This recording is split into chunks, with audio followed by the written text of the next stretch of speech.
एक पुरानी टेप जिसमें छुपा है एक ऐसा राज जो हिला देगी आपकी सोच को।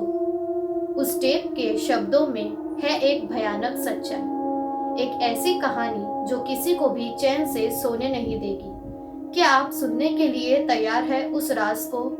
ये कहानी एक छोटे से शहर रायगढ़ की है, जहां एक कॉलेज स्टूडेंट आरव को एक पुरानी कैसेट टेप मिली थी। वो टेप देखने में एकदम पुरानी और गंदी थी, जैसे उसे किसी ने सालों से छुआ ना हो। लेकिन इस टेप के अंदर एक ऐसी सच्चाई थी जो आरव की जिंदगी को हमेशा के लिए बदल देगी। आरव एक फिल्म मेकिंग स्टूडेंट था जो पुरानी चीजें कलेक्ट करना और उन्हें अपने प्रोजेक्ट में यूज करना पसंद करता था।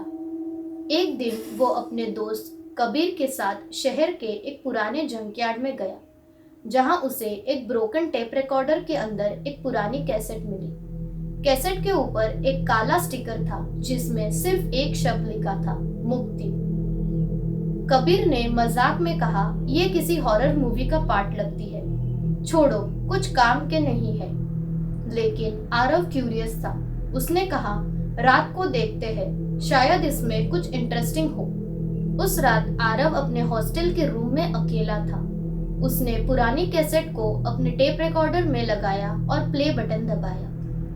टेप का शुरुआत एक अजीब सी स्टैटिक आवाज से हुआ। फिर एक औरत की आवाज सुनाई दी जो धीरे धीरे कुछ बोल रही थी। अगर तुम ये सुन रहे हो तो ये समझ लो कि तुम्हें यहाँ से अब कोई नहीं बचा सकता। आरव एक सेकंड के लिए चौंक गया, लेकिन उसने सोचा शायद ये किसी पुरानी रेडियो रिकॉर्डिंग का हिस्सा होगा। लेकिन टेप चलती रही और उसमें एक औरत के चीखने की आवाज आई। तभी टेप रिकॉर्डर प्लेयर खुद से रुक गया और आरव के कमरे की लाइट्स फ्लिकर करने लगी। उस रात के बाद आरव के साथ अजीब घटनाएं होने लगी। एक दिन उसने देखा कि टेप रिकॉर्डर अपने आप प्ले हो रहा है, जबकि उसने उसे अनप्लग कर दिया था। जब उसने रिकॉर्डर की तरफ देखा तो उसके स्पीकर से एक आवाज निकल रही थी, मुझे मुक्ति चाहिए, मुझे चैन दो। एक और दिन आरव अपने दोस्तों के साथ बैठा था, जब उसने एक कोने में एक छाया देखी। वो छाया एक औरत की थी जो बिल्कुल उस कैसेट के स्टिकर के चेहरे जैसे थी। वो कौन थी? आरव ने कैसेट के बारे में रिसर्च करने की कोशिश की। उसने जाना कि ये टेप एक औरत मेघा की थी जो इसी शहर की रहने वाली थी। मेघा एक फिल्म मेकर थी जो एक कंट्रोवर्शियल डॉक्यूमेंट्री बनाते हुए मार दी गई थी। लोग कहते हैं कि मेघा की आत्मा अब भी उस टेप के अंदर बंद है और जो भी उस टेप को सुनता है वो मेघा के श्राप का शिकार बन जाता है। आरव के दोस्तों का कहना था कि उसे टेप को तुरंत तोड़कर फेंक देना चाहिए, लेकिन आरव को लगा कि उसे मेघा की कहानी पूरी करनी चाहिए। एक रात आरव ने टेप को दोबारा चलाया। इस बार उसने मेघा की आवाज में एक क्लियर मैसेज सुना, मुझे मुक्ति दो, बस उस बेसमेंट में जाओ जहां मेरी मौत हुई थी। आरव ने मेघा की बात मानी और उसने अपने दोस्तों के साथ उस पुराने बेसमेंट का पता लगाया जो मेघा का काम करने का स्टूडियो था।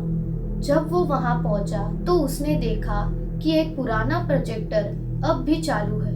प्रोजेक्टर में मेघा की रिकॉर्डिंग चल रही थी जो अपने लास्ट डॉक्यूमेंट्री के बारे में बता रही थी। लेकिन तब भी एक तेज हवा चली और प्रोजेक्टर खुद से बंद हो गया। आरव ने वहां एक दिया जलाया और मेघा के लिए एक प्रार्थना की। तभी उसने देखा कि एक काला छाया धीरे धीरे उसके सामने आया और एक शांत आवाज में बोली, मुझे अब चैन मिला, शुक्रिया। उस रात के बाद आरव के साथ सब कुछ नॉर्मल हो गया।